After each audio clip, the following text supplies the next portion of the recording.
Hello. So this is what I had a taste for.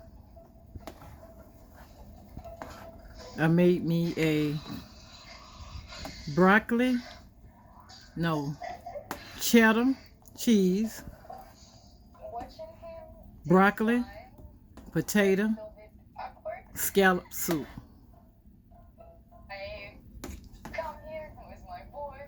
This is what I had a taste for. I make a lot of soups in the wintertime. So this is my first one of the winter coming. I'll be making a many more, but this is what I had a taste for. I put potatoes in it. And I sauteed some scallops. I had that, a taste for that. And I cut up a few of those and put that in there with it. And you talking about yummy, yummy.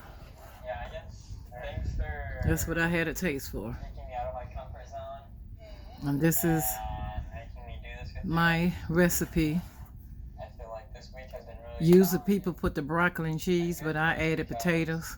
Some people use potatoes. And I added some scallops that I had left from today. I just had it, the scallops.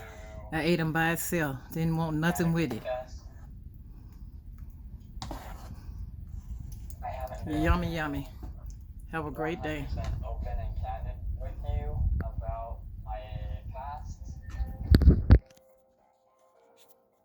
After our conversation yesterday, I don't want there to be any secrets between us. And we're in a setting that shows that I'm open to things that she's open to. So I decided to